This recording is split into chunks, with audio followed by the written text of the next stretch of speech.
वो किचन के दरवाजे पर खड़ी घर में जमा होती भीड़ को देखती हुई घबराकर गहरी गहरी सांसें लेने लगी। सामने रखी अर्थी और उसके इर्द गिर्द जमा औरतें, जिनमें रोती हुई उसकी भाभी गरिमा और उनकी माँ थी। उनके खानदान की औरतें उन्हें चुप करवाने की कोशिश कर रही थी। ये सब माहौल देखते ही उसका दिल एकदम तेजी से धड़क उठा।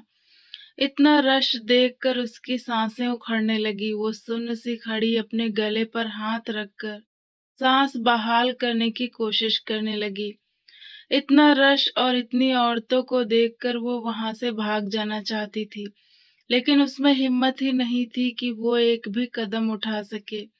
इन सबको देखकर उसे लग रहा था कि अगर वो थोड़ी देर और यहाँ खड़ी रही तो उसकी जान निकल जाएगी। वहां का माहौल देखते ही अचानक वो होश खो बैठी और फर्श पर गिर पड़ी। महिमा के बेहोश होने से ठीक पहले उसे अपनी भाभी की चीख सुनाई दी। गरिमा, जो अपने भाई के जाने के गम में पहले से ही टूटी हुई थी, जैसे उसकी नजर महिमा पर पड़ी, वो अपना दुख भूलकर तेजी से उसकी तरफ झपटी। महिमा उसे बहुत प्यारी थी, अपने बच्चों से भी ज्यादा। गरिमा ने उसी वक्त विवेक को बुलवाया। क्या हुआ महिमा को? विवेक कमरे में आया तो उसे बेहोश देखकर घबरा गया। विवेक, ये ज्यादा भीड़ देखकर डर गई और बेहोश हो गई है। मैं कब से इसे होश में लाने की कोशिश कर रही हूँ, लेकिन ये आंखें नहीं खोल रही। मेरा दिल बैठा जा रहा है, कुछ कीजिए। गरिमा बेबसी से बोली।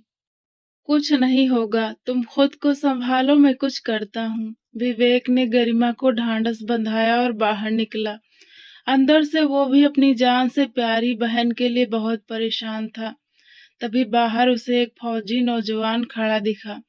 उसके पास ही विवेक के चाचा खड़े थे। विवेक वहीं चला गया।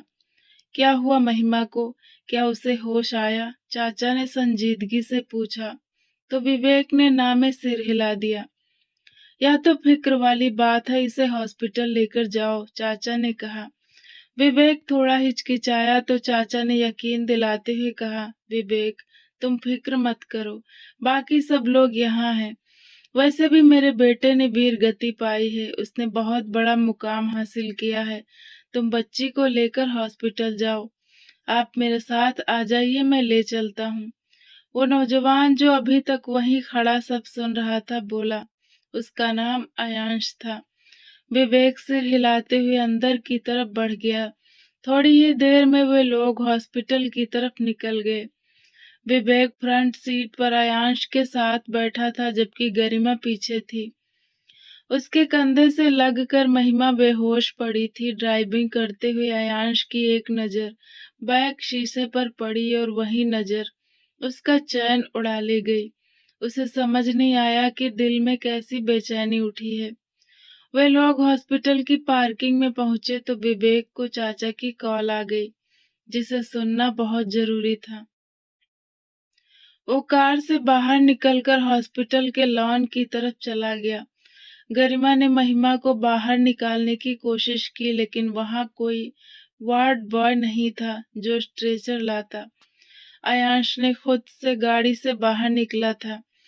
गरिमा को मुश्किल में देख आगे बढ़ा और एक ही झटके में महिमा को गोद में उठा लिया। वो चंद लम्हों का खेल था। महिमा का चेहरा आयांश के दिल के बिल्कुल करीब आ टिका। आयांश का दिल एक अजीब लय पर धड़कने लगा। वो मासूम जो बेहोश थी, ये तक नहीं जानती थी कि वो एक अनजान शख्स का हाल बेहाल कर चुकी है। गरिमा इसे वक्त की जरूरत समझते हुए आयांश के पीछे पीछे चल पड़ी। आयांश उसे सीधे डॉक्टर के रूम में ले गया। डॉक्टर आर्मी ऑफिसर को देख बिना सवाल जवाब किए तेजी से पेशेंट की तरफ बढ़ी। गरिमा वहीं रुक गई और आयांश डॉक्टर के कहने पर बाहर चला गया। थोड़ी देर में विवेक भी वहां पहुंच गया। डॉक्टर ने महिमा का इलाज किया तो उसे होश आ गया था, लेकिन उसे नींद का इंजेक्शन दिया गया था। विवेक दवाई लेने चला गया और गरिमा डॉक्टर की बात सुनने। जब आयांश अंदर दाखिल हुआ तो महिमा आंखें बंद किए लेटी थी। लिटिल गर्ल, मेरे सामने आकर तुमने अपने लिए मुश्किल खड़ी कर ली है। अब तुम्हें मेरा बनने से कोई नहीं रोक सकता। वो दिल ही दिल में उससे मुखातिब हुआ। गरिमा के आने पर वो सीधा खड़ा हो गया।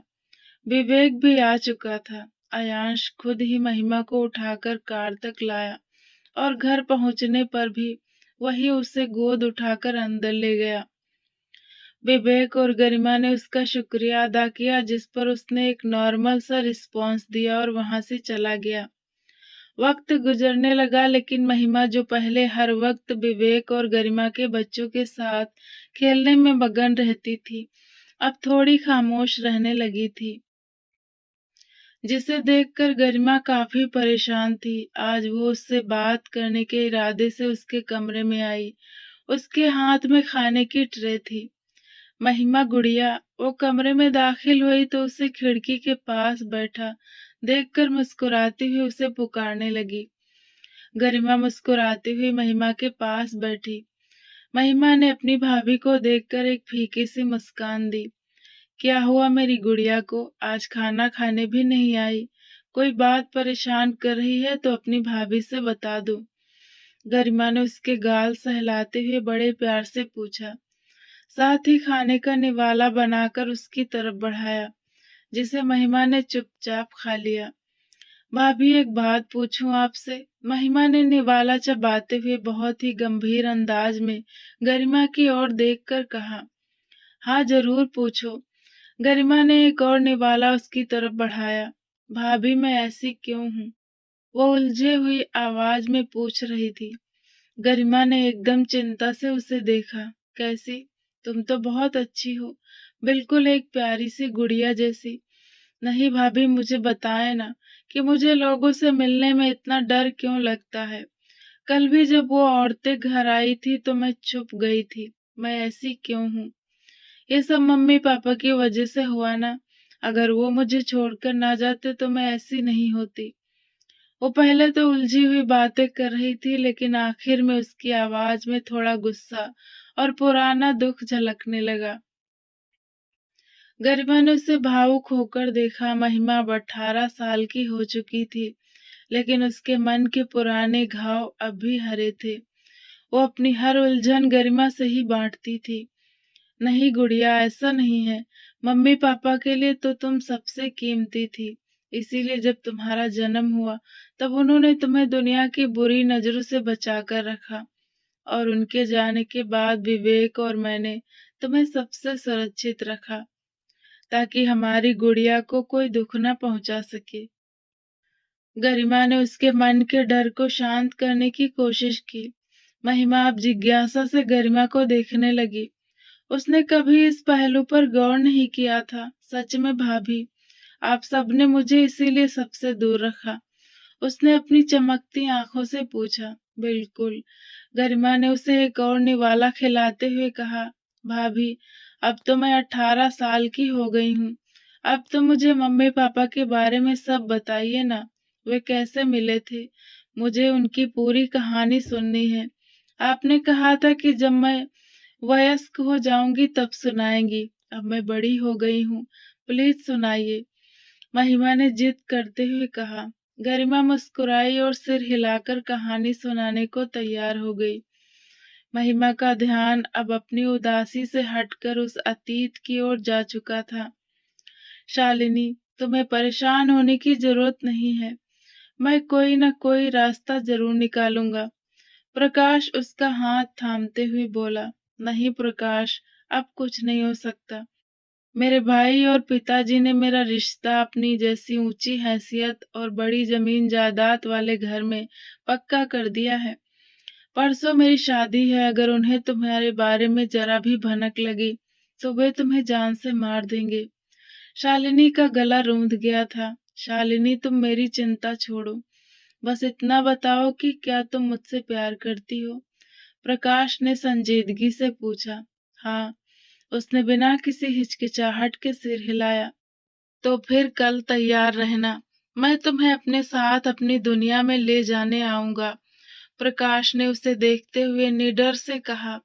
शालिनी कुछ देर सोचती रही, फिर डर कर मना करने लगी। नहीं प्रकाश, मेरे घर वाले बहुत खतरनाक हैं। अगर हम पकड़े गए तो वे तुम्हें मार डालेंगे। कुछ नहीं होगा मुझे। कल तुम रात के दूसरे पहर इसी झील के किनारे आ जाना। हम यहाँ से बहुत दूर चले जाएंगे। प्रकाश के आदेश भरे लहजे ने शालिनी को हिम्मत दी। उसने सहमति में सिर हिला दिया और दोनों अपने अपने घर चले गए। अगली रात वे दोनों उसी जगह मिले और हमेशा के लिए उस जगह को छोड़ गए। उन्होंने एक नया शहर बसाया। प्रकाश के घर वालों ने तो शालिनी को अपना लिया था, लेकिन सुरक्षा के लिए उन्होंने अपना पुश्तैनी गांव छोड़ दिया और दूसरे गांव में रहने लगे। सब कुछ बहुत अच्छा चल रहा था। उनके जीवन में पहले बेटे का जन्म हुआ, जिसका नाम उन्होंने विवेक रखा। विवेक के 2 साल बाद अक्षय पैदा हुआ। प्रकाश को हमेशा एक बेटी की चाह थी, जो काफी समय बाद पूरी हुई। जब विवेक 17 साल का हुआ, तब उनके घर एक नन्ही परी आई, जिसका नाम उन्होंने महिमा रखा। वो अपने माता पिता के साथ साथ दोनों भाइयों की भी जान बन गई थी। लेकिन उसी समय शालिनी के भाइयों का फोन आया, जिन्होंने धमकी दी कि वे उनके पूरे वंश को मिटा देंगे। इस धमकी से प्रकाश और शालिनी बुरी तरह डर गए थे। उन्होंने विवेक को काफी कुछ बता दिया था। महिमा भी सिर्फ 10 साल की थी जब प्रकाश और शालिनी कुछ जरूरी काम से घर से बाहर निकले। वे सुरक्षा के कारण तीनों बच्चों को घर पर ही छोड़ गए थे, लेकिन उस दिन किस्मत को कुछ और ही मंजूर था। जब विवेक के चाचा अपने भाई और भाभी के पार्थिव शरीर के साथ घर में दाखिल हुए, तो घर में मातम छा गया। दोनों की एक सड़क दुर्घटना में मृत्यु हो गई थी। वो विवेक और अक्षय के लिए जीवन का सबसे कठिन समय था, जबकि नन्ही महिमा तो अपनी माँ के लिए बिलख रही थी। वक्त गुजरता गया, उनका दुख पूरी तरह खत्म तो नहीं हुआ, लेकिन मन में थोड़ी शांति जरूर आई थी। माता पिता के जाने के बाद सारी जिम्मेदारी विवेक पर आ गई थी, जिसकी वजह से उसे अपनी पढ़ाई छोड़कर काम की ओर बढ़ना पड़ा। अक्षय का स्कूल था, इसीलिए घर पर महिमा को संभालने के लिए किसी की जरूरत थी। क्योंकि विवेक अपने मामा की ओर से मिली धमकियों के बारे में जानता था, इसीलिए उसने महिमा को घर से बाहर निकालने से मना कर दिया। इस स्थिति को देखते हुए परिवार के बड़ों ने विवेक और गरिमा की शादी का फैसला किया, और इस तरह हमेशा के लिए तुम्हारी भाभी बनकर मैं तुम्हारे पास आ गई, ताकि अपनी नन्ही सी गुड़िया को संभाल सकूं। गरिमा ने महिमा की ठुड्डी को प्यार से छूते हुए कहा। भाभी आप बहुत अच्छी हैं। महिमा भावुक होकर तुरंत गरिमा के गले लग गई। गरिमा ने वास्तव में उसे माँ बनकर ही पाला था। विवेक का सख्त आदेश था कि महिमा घर से बाहर कहीं नहीं जाएगी, इसीलिए वो कभी स्कूल नहीं गई थी। गरिमा ने ही उसे घर पर पढ़ना लिखना सिखाया। वे लोग उसे किसी अनमोल खजाने की तरह सबसे छुपा कर रखते थे। विवेक और अक्षय के लिए तो वो उनके माता पिता की आखिरी निशानी थी, जिसकी वे दोनों भाई अपनी जान से बढ़कर रक्षा करते थे। चलो अब बातें बहुत हो गई, मुझे कपड़े धोने हैं। तुम जरा नव्या और तन्वी को देखो, गरिमा ने खाली बर्तन उठाते हुए कहा। ठीक है मेरी प्यारी भाभी, महिमा चहक कर बोली और विवेक के कमरे की ओर बढ़ गई ताकि बच्चों के साथ खेल सके। गरिमा बाहर काम करने चली गई। वो महिमा को गुमसुम देखकर परेशान थी, लेकिन आज उसके पहले जैसी चहक सुनकर गरिमा के चेहरे पर खुद ब खुद मुस्कुराहट आ गई। शाम को उन सब ने साथ में खाना खाया। अच्छे रह रहकर महिमा को तंग कर रहा था, और महिमा विवेक से शिकायत लगाकर अक्षय को डांट पड़वा रही थी। वहीं बच्चे अपनी अलग फरमाइशें कर रहे थे, और गरिमा उन सबको देखकर खुश थी। सारे काम निपटाकर गरिमा महिमा को देखने गई, जो दोपहर में सो रही थी।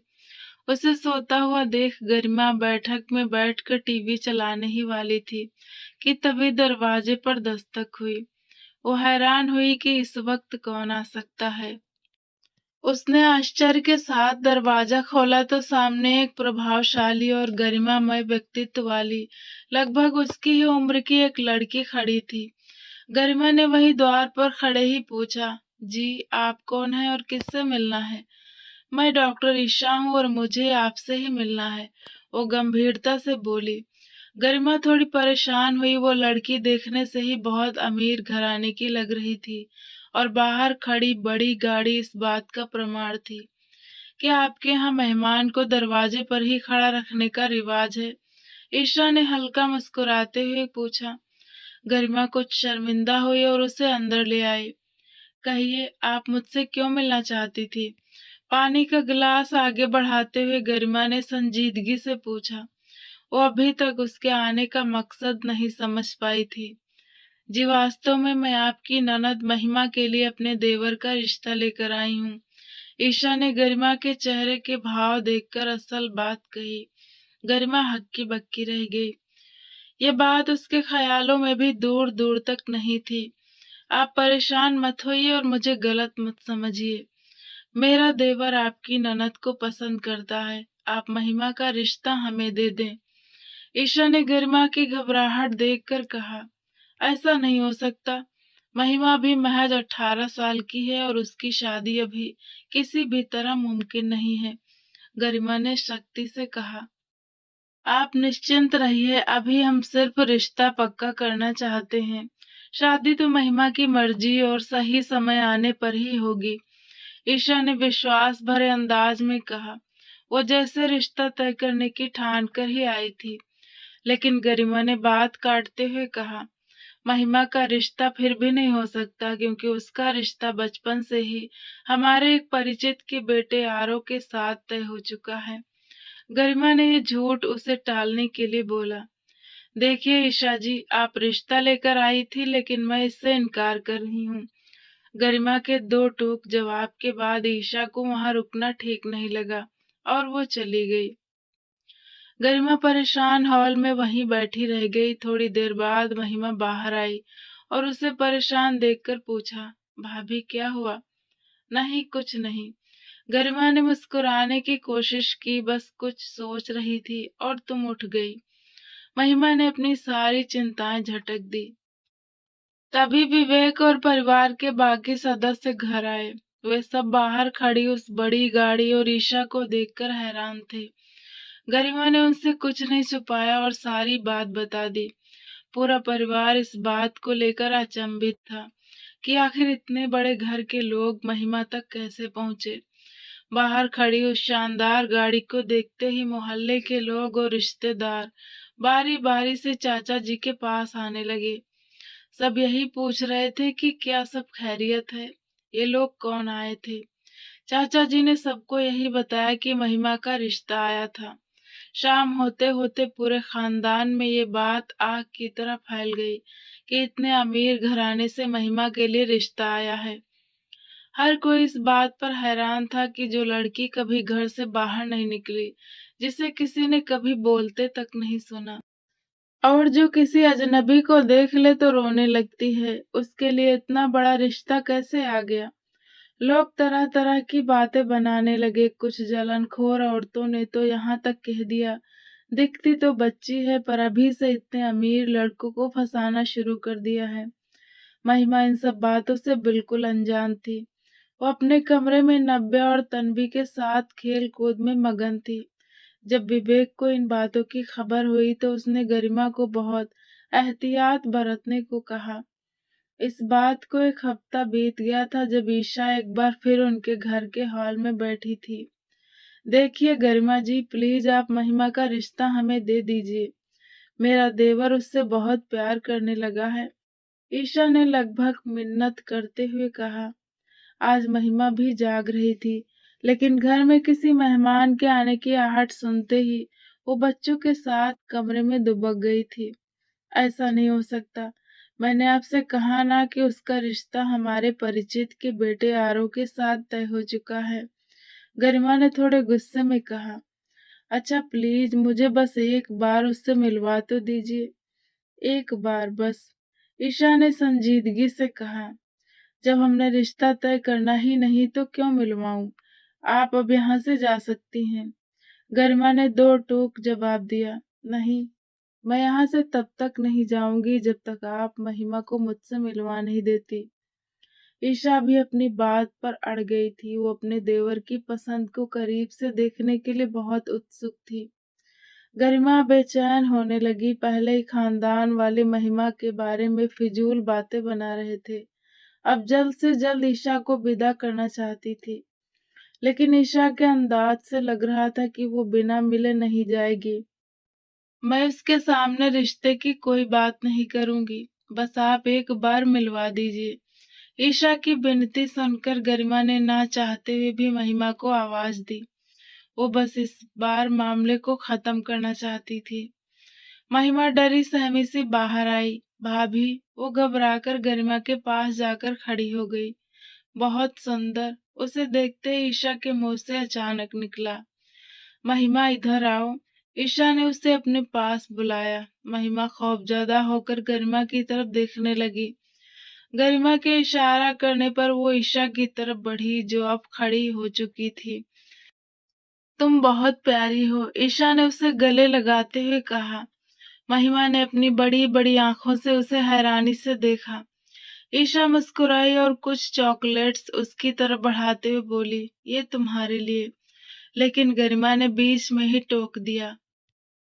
महिमा, तुम अंदर जाओ। गरिमा के सपाट लहजे को सुनकर महिमा तुरंत कमरे की ओर भाग गई। अब आप जा सकती हैं।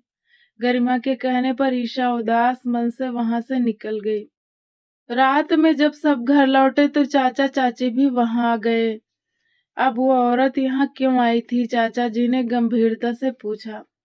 पता नहीं क्यों बार बार जोर दे रही है, अब हम क्या करें? मुझे कुछ समझ नहीं आ रहा, गरिमा ने परेशानी में कहा। घबराने की जरूरत नहीं है, तुमने आरव का नाम लेकर ठीक किया। हम जल्द से जल्द उसका रिश्ता पक्का कर देंगे। चाचा जी ने विवेक की राय जानी चाहिए, जिसने सहमति में सिर हिला दिया। समाज और खानदान में बातें बढ़ती जा रही थी कि मासूम दिखने वाली लड़की ने अमीर लड़का फंसा लिया है। इन सब को देखते हुए चाचा जी ने पूरे खानदान के सामने ऐलान कर दिया, महिमा मेरी बहू बनेगी, वो मेरे बेटे आरव की पत्नी बनेगी और मैं जल्द ही इनकी शादी करवा दूंगा। चाचा जी के इस कड़े फैसले ने लोगों के मुंह बंद कर दिए। रात के तीसरे पहर महिमा अपने कमरे में गहरी नींद में सो रही थी। तभी खिड़की से एक परछाई उसके कमरे में दाखिल हुई। वो अयांश था। चांद की रोशनी में महिमा का मनमोहक चेहरा देखते हुए वो उसकी ओर बढ़ा।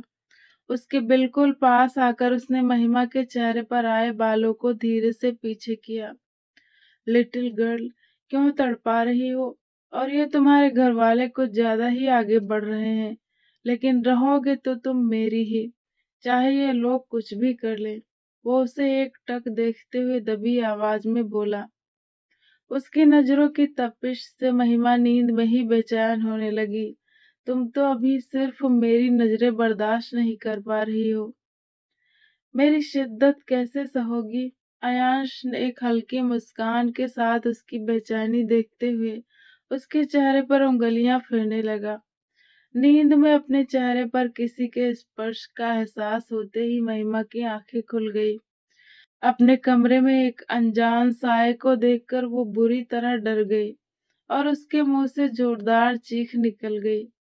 आयांश इस अचानक हुई हलचल पर खुद को संभाल ही रहा था कि तभी उसकी चीख सुनकर विवेक और गरिमा कमरे में दाखिल हुए। विवेक और गरिमा घबराकर कमरे में दाखिल हुए। महिमा, क्या हुआ? तुम ठीक तो हो? गरिमा ने परेशान होकर उसे थाम लिया।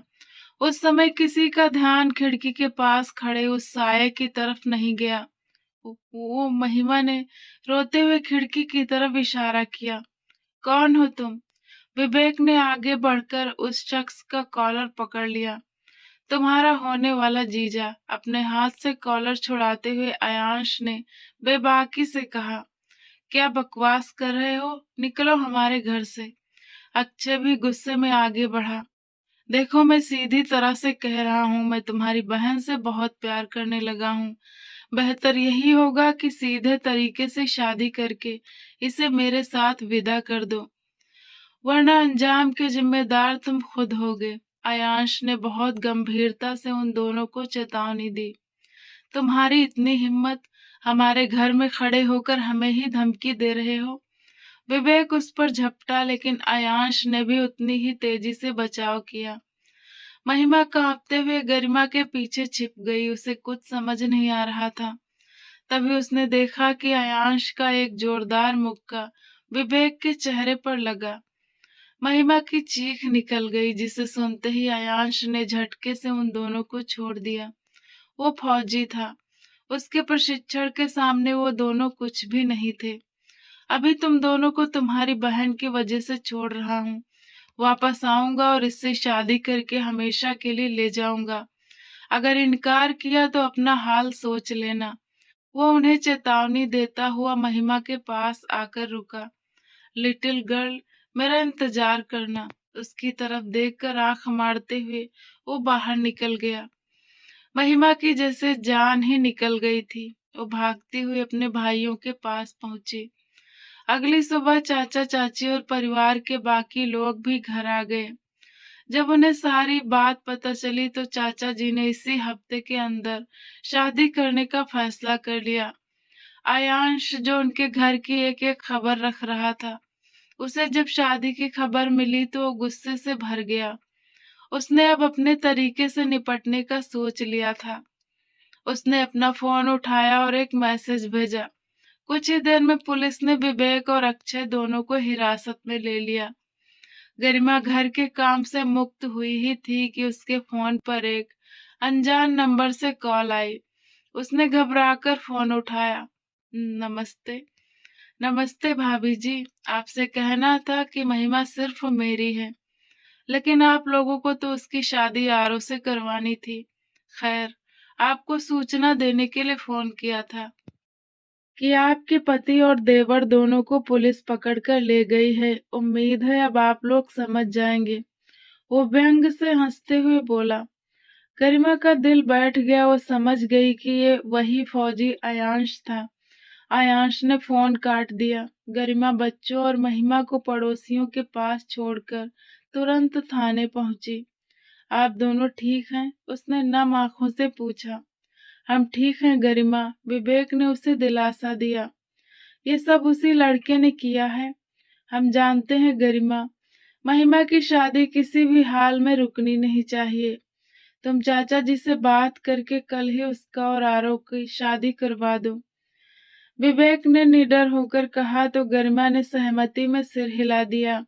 उधर थाने में लगे गुप्त कैमरों और माइक से उनकी बातें सुनकर आयांश का दिमाग घूम गया। गरिमा वहां से चली गई और घर जाकर उसने सबसे बात की। सभी राजी थे और अगले दिन शादी की तैयारियों में जुट गए। लेकिन शादी के मुहूर्त से कुछ देर पहले ही पुलिस दोबारा आई और परिवार के अन्य पुरुषों को भी किसी केस के सिलसिले में ले गई। सारा खानदान हैरान था और मोहल्ले के लोगों ने बातें बनाना शुरू कर दिया। महिमा अंदर दुल्हन बनी बैठी नव्या और तन्वी के साथ बातों में मगन थी। गरिमा ने उसे बस इतना कहा था कि आज घर में एक उत्सव है और उसे आरव के साथ एक कागज पर साइन करने हैं, जिसके बाद वे और आरव हमेशा के लिए अच्छे दोस्त बन जाएंगे। बाहर गरिमा और उसका परिवार बहुत परेशान था। तभी गरिमा का फोन बजा। वही अनजान नंबर था। गरिमा ने तेजी से फोन उठाया। प्लीज मेरे पति और भाइयों को छोड़ दीजिए। मैंने कहा था महिमा मेरी है, लेकिन आप लोगों को ही उसकी शादी का शौक चढ़ा था। अयांश सपाट लहजे में बोला। गरिमा चुप रही।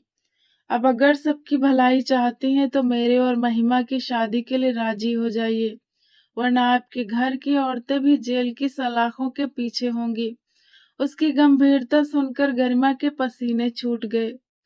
तभी बाहर खड़ी कुछ औरतों की आवाज गरिमा के कानों में पड़ी। अरे, ये दिन भी देखने थे। खानदान के प्रतिष्ठित लोगों को पुलिस चोरी के इल्जाम में ले गई। पता नहीं कब से ये सब चल रहा था। इन बातों ने गरिमा को झकझोर दिया। जो फैसला लेने में उसे मुश्किल हो रही थी, वो उसने पल भर में ले लिया। ठीक है, मुझे मंजूर है।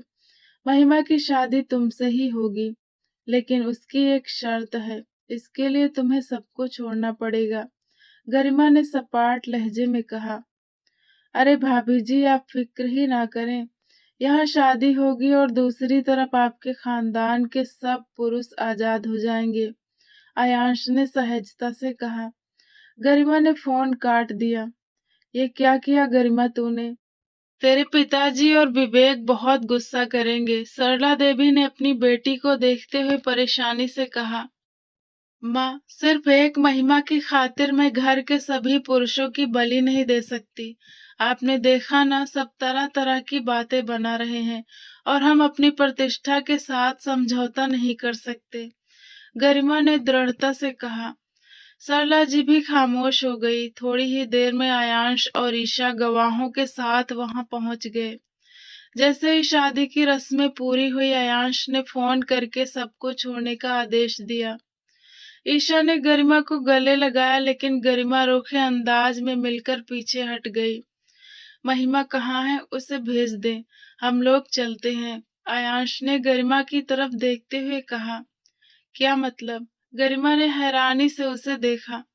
मुझे विदाई भी अभी चाहिए, वो संजीदगी से बोला। हरगिज नहीं, वो अभी बहुत छोटी है, उसे तो शादी का अर्थ तक नहीं पता। गरिमा ने विरोध किया। ये सब मेरा मामला है, लेकिन विदाई तो आज ही होगी। वो अड़ गया। ईशा ने मना करने के अंदाज में सिर हिलाया। वो जानती थी कि आयांश जो सोच लेता है वो करके रहता है। महिमा बहुत नादान है, गरिमा ने उसे घूरते हुए कहा। ठीक है, महिमा को रख लो। वैसे भी आपके ससुर, देवर और पति को जिस तरह मैंने छुड़वाया है, दोबारा उठवाने का आदेश भी दे सकता हूँ। गरिमा को चुनौती भरी नजरों से देखते हुए उसने मोबाइल निकाला।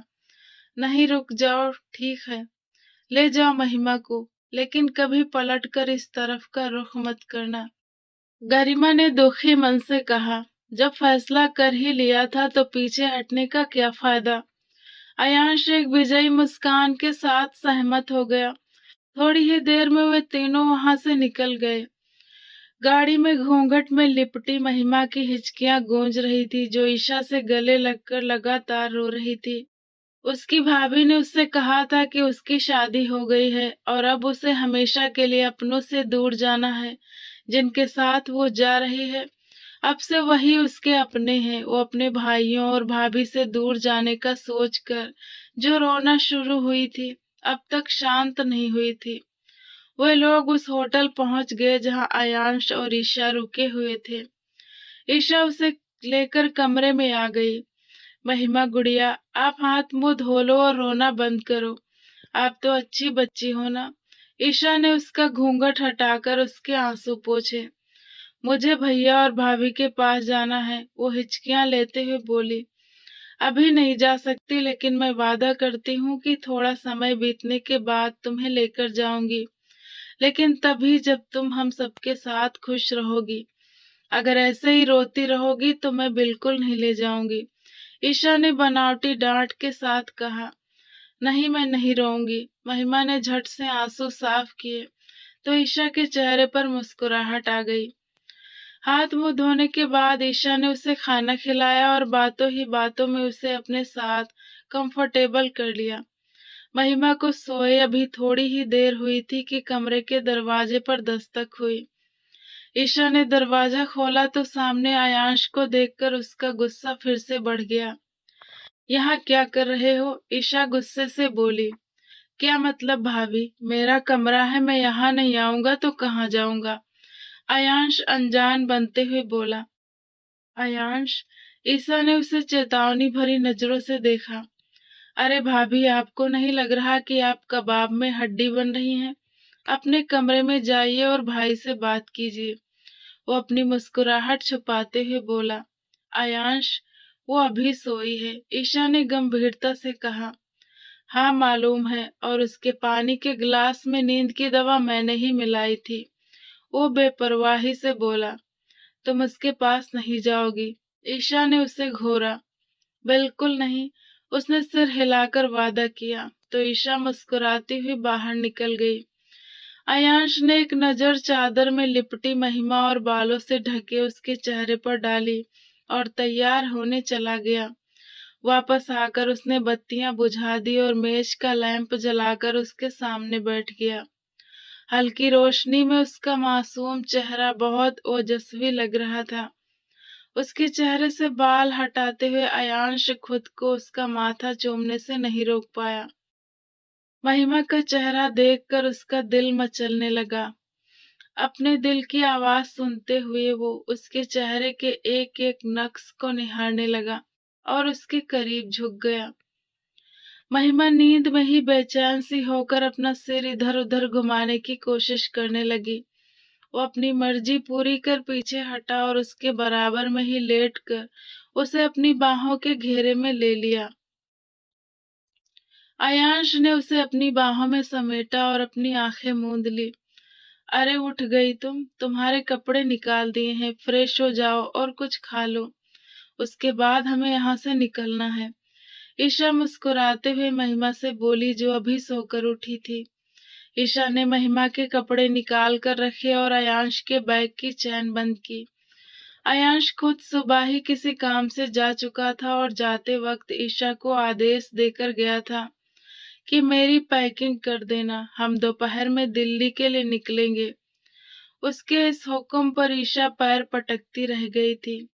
जब ईशा ने कहा कि अपनी पत्नी से करवाओ तो उसका कहना था, पत्नी को इस काम के लिए थोड़ी लाया हूँ, पैकिंग तो तुम ही करोगी।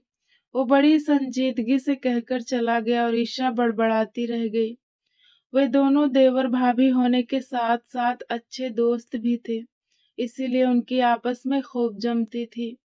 कहाँ जाना है भाभी? महिमा ने घबरा कर पूछा। अपने घर जाना है छोटी, वहाँ सब लोग हैं, तुम्हें उन सब से मिलकर बहुत अच्छा लगेगा। अब चलो तैयार हो जाओ। ईशा ने उसका गाल छूकर कहा तो महिमा ने सिर हिलाया और कपड़े लेकर बाथरूम में चली गई। जब वे दोनों पार्किंग में पहुंची तो अयांश बैग गाड़ी में रख रहा था। ईशा महिमा को लेकर गाड़ी के पास आई और दरवाजा खोलने लगी। अरे भाभी जी, अपनी पत्नी के लिए दरवाजा मैं खुद खोल सकता हूँ, आपको कष्ट करने की जरूरत नहीं है। अयांश ने ईशा को रोकते हुए खुद दरवाजा खोला और महिमा का हाथ पकड़कर उसे आगे वाली सीट पर बिठाया। उड़ लो जितना उड़ना है, घर पहुंचने दो एक बार, पापा को तुम्हारी एक एक शिकायत लगाऊंगी। ईशा ने उसे धमकाते हुए पीछे वाली सीट पर बैठ गई।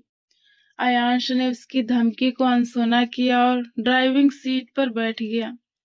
पूरे रास्ते वो महिमा को तंग करता रहा, कभी उसका हाथ पकड़कर तो कभी उसका गाल छूकर। महिमा बेचारी घबराकर दरवाजे से चिपक कर बैठी रही। घर पहुंचते ही जैसे ही गाड़ी रुकी, महिमा तेजी से बाहर निकली और ईशा के साथ चिपक गई। उसे देखकर अयांश को गुस्सा तो आया, पर उसने खुद पर काबू रखा। वह सब अंदर दाखिल हुए। सामने ही सत्येंद्र जी और निर्मला देवी अपने बड़े बेटे आदित्य के साथ बातों में मगन थे। पास ही आदित्य और ईशा के दोनों बच्चे नव्या और आरव खेल रहे थे। उन सबको देखते ही सब मिले, लेकिन ईशा के पीछे छिपी महिमा को देखकर वे तीनों हैरान रह गए। ईशा बेटा, ये बच्ची कौन है? सत्येंद्र जी ने हैरानी से पूछा और महिमा के सिर पर हाथ रखा। ईशा ने अयांश की तरफ देखा जो बिल्कुल बेफिक्र खड़ा था। हाँ बताओ बेटा, और 2 दिन से तुम दोनों देवर भाभी कहाँ गायब थे? निर्मला देवी ने भी आश्चर्य से पूछा। ईशा ने एक नजर सामने खड़े अपने पति आदित्य पर डाली, जो खुद जवाब का इंतजार कर रहा था। फिर उसने धीरे धीरे सारी बात उन सबको बता दी। जैसे जैसे वे सुनते गए, सबकी आंखें फटी रह गईं। सत्येंद्र जी का गुस्सा 7वें आसमान पर पहुंच गया। दिमाग खराब था क्या तुम्हारा? अपनी उम्र की लड़की ढूंढ लेते, इस बच्ची के साथ इतनी बड़ी नाइंसाफी कर दी तुमने। सत्येंद्र जी गुस्से से चिल्लाए। तो क्या करता, दिल तो किसी पर भी आ सकता है, मेरा दिल इस पर आया तो इसमें मेरा क्या कसूर है? अयांश ने बेपरवाही से जवाब दिया। सत्येंद्र जी का बस चलता तो वो इसे थप्पड़ मार मार कर लाल कर देते। पापा यार, एक तो आपके लिए इतनी सुंदर बहू ढूंढ कर लाया हूँ, माँ और भाभी का काम आसान कर दिया मैंने, ऊपर से आप मुझे ही सुना रहे हैं। वो उन्हें चिढ़ाते हुए बोला। वहां निर्मला देवी आगे बढ़ी और महिमा से मिली, जो डरी सहमी खड़ी थी। अयांश, तुम कब सुधरोगे? आदित्य ने आगे बढ़कर उसका कान पकड़ा। भाई यार, आप तो मेरा साथ दें, अयांश ने आदित्य से विनती की। जिसके लिए ये तुमसे साथ मांग रहा है वो एक बच्ची है। इस सांड के सामने ये कितनी छोटी लगती है। सत्येंद्र जी फिर से गरजे। पापा अब इतनी भी छोटी नहीं है, 18 साल की है और मैं कौन सा बूढ़ा हो गया हूँ, अभी 31 साल का ही तो हुआ हूँ। वो बिल्कुल भी गंभीर नहीं था। अयांश, निकल जाओ घर से। मैं अभी तुम्हारे विभाग में बात करके तुम्हारी ड्यूटी कहीं दूर लगवा रहा हूँ। 1 साल से पहले अपनी शक्ल मत दिखाना यहाँ, वरना अपनी शादी भूल जाओ। इस बच्ची को इतनी जल्दी तुम्हारे साथ विदा तो मैं हरगिज नहीं करूंगा। सत्येंद्र जी ने खुद पर काबू पाते हुए कहा, बिल्कुल नहीं, मैं कहीं नहीं जा रहा। आपकी पत्नी आपके पास है और आप मेरी पत्नी को मुझसे दूर कर रहे हैं। ऐसा मुमकिन नहीं है। वो आगे बढ़ा और निर्मला जी के पास से महिमा को खींचकर अपने साथ लगा लिया। इस अचानक झटके से महिमा की एक छोटी सी चीख निकल गई। तुम्हारे पापा बिल्कुल ठीक कह रहे हैं और मैं इस फैसले में उनके साथ हूँ। निर्मला देवी ने उसके हाथ पर एक चपत लगाई और महिमा को उसके चंगुल से छुड़ा लिया। मम्मी पापा, आप दोनों मुझ पर अत्याचार कर रहे हैं। आप दोनों ही कुछ समझाओ भाई। उसने आदित्य और ईशा की तरफ देखा। ईशा ने आदित्य की ओर देखते हुए कहा, हम दोनों भी पापा के साथ हैं। उन दोनों ने एक सुर में कहा और फिर अयांश की नानुकुर के बावजूद उसकी पोस्टिंग दूसरे शहर करवा दी गई।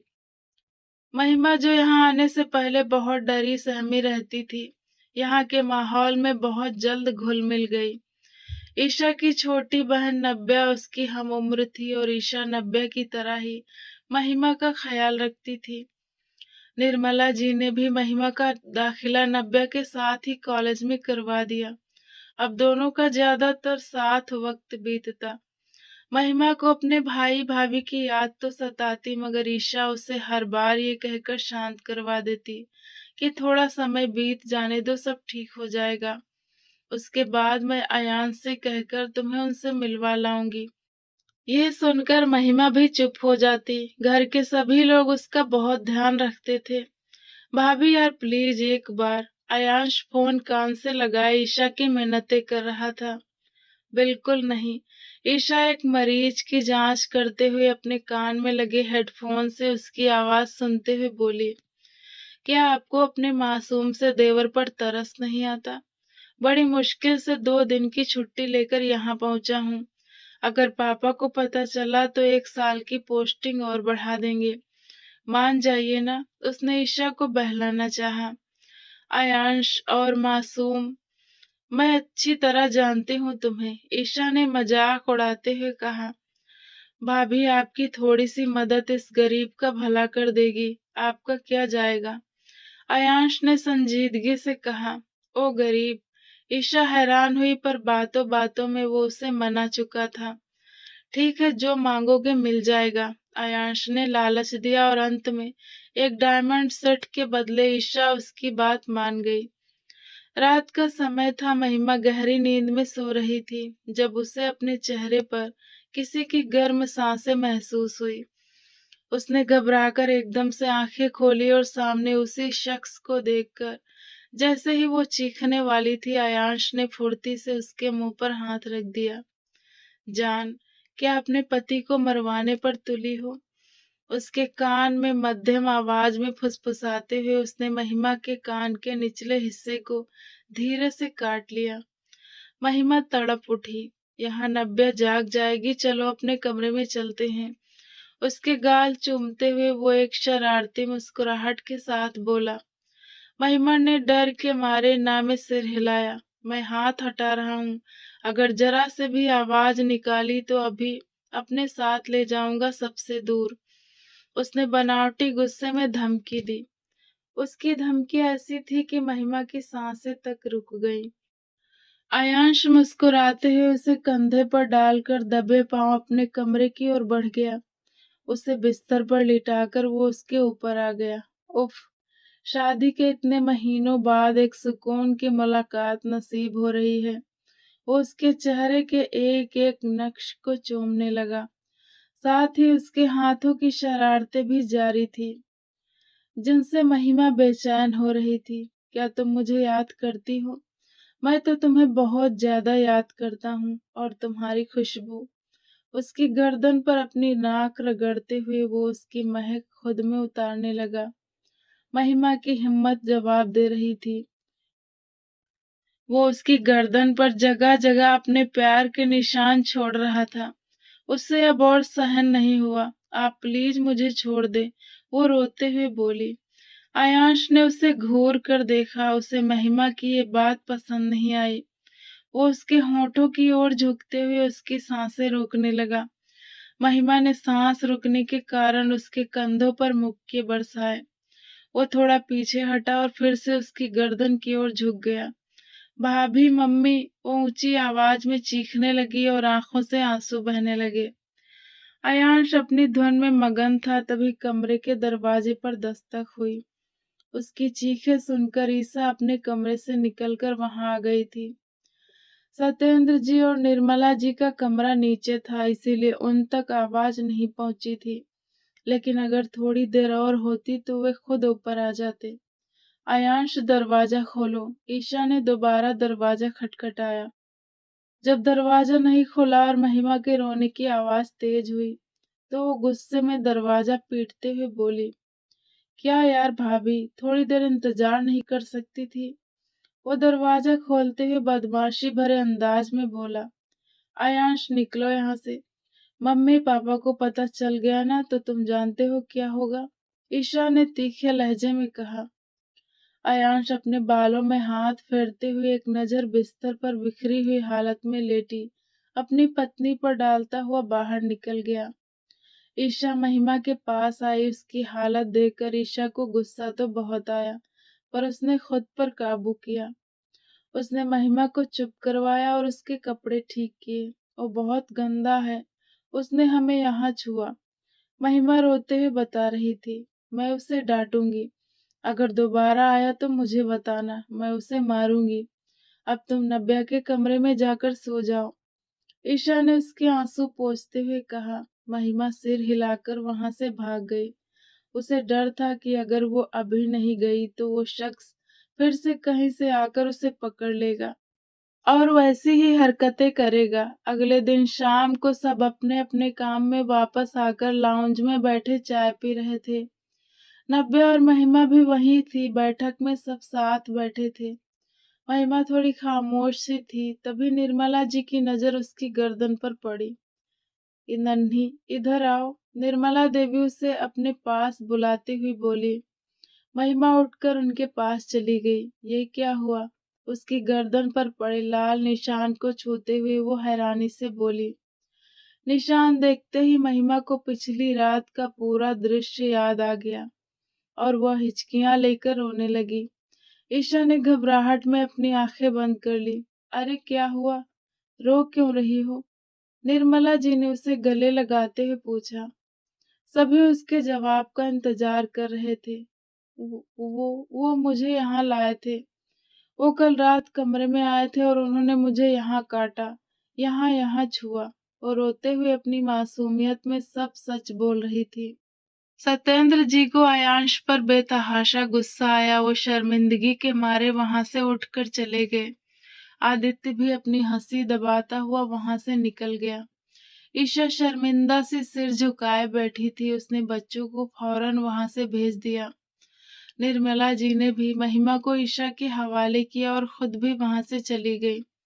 ईशा ने महिमा को अकेले में इस रिश्ते की गरिमा और बारीकियों के बारे में थोड़ा समझाया। उसे आयांश पर बहुत गुस्सा आ रहा था, जिसने अपनी हरकतों से खुद के लिए मुसीबत मोल ले ली थी।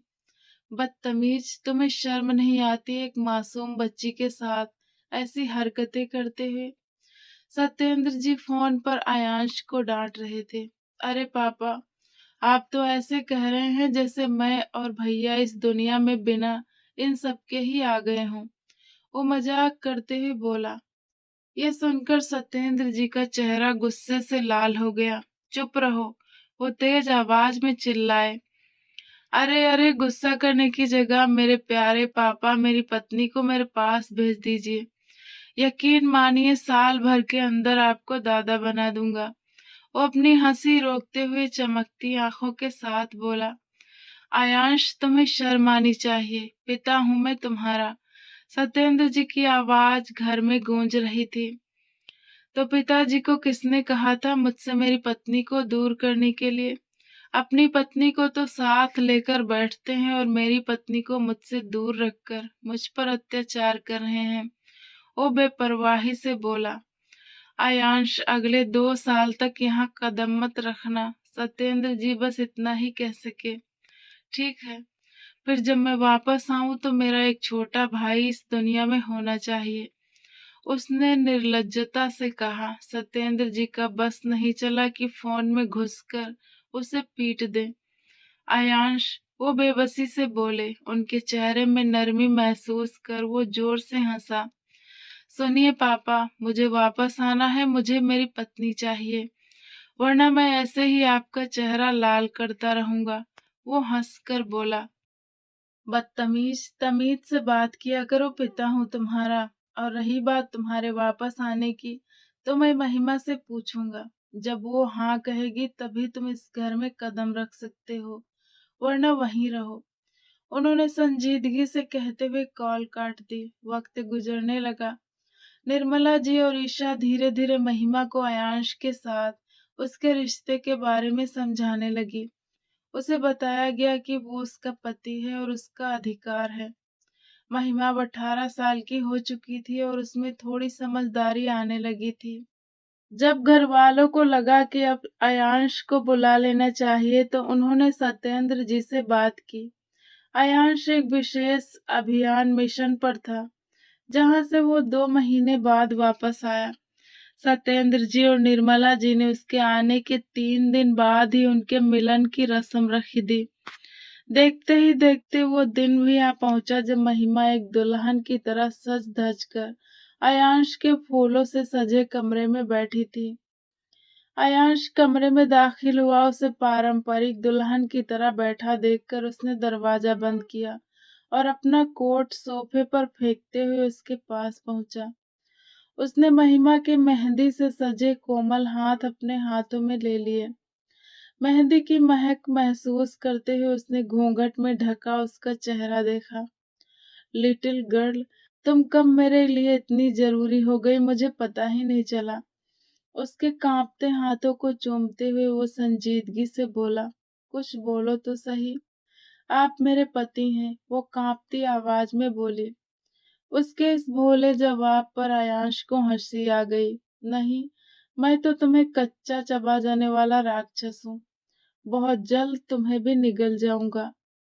उसने अपनी मुस्कुराहट दबाते हुए कहा। उसने धीरे से घूंघट उठाया और महिमा का मनमोहक चेहरा देखा, जो उसकी बात सुनकर डर के मारे आंखें फैलाए उसे देख रही थी। क्या हुआ प्रिय?